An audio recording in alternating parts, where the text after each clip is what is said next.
Israel has unleashed its heaviest bombardment in a 3-week-old war against Hamas, knocking out Gaza's only power plant and plunging dozens of high-profile targets. Meanwhile, the Islamic Hamas group has vowed continued rocket attacks until Israel lifts its blockade on Gaza. A relentless cycle of violence.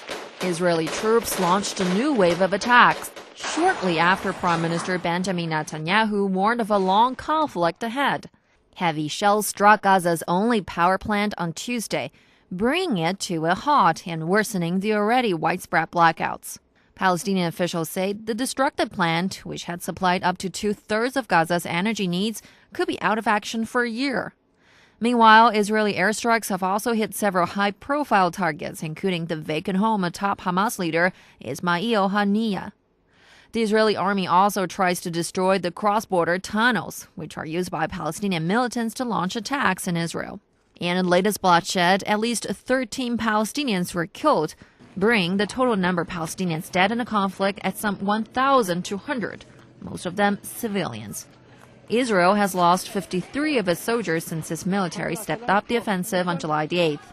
Hamas has vowed to continue fighting unless the 7-year blockade on Gaza is lifted. As violence rises in the densely populated Gaza Strip, the international community is making new efforts to forge a truce. Egypt says it's revising an unconditional truce proposal that Israel had originally accepted, but Hamas had rejected. The new offer would be presented to a Palestinian delegation expected in Cairo later on Tuesday. An Israeli official says Israel might send its own envoy to Cairo, too.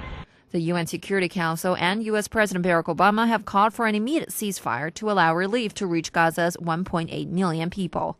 Both have pressed for negotiations on a more durable end to hostilities. This is CNC World, a new perspective.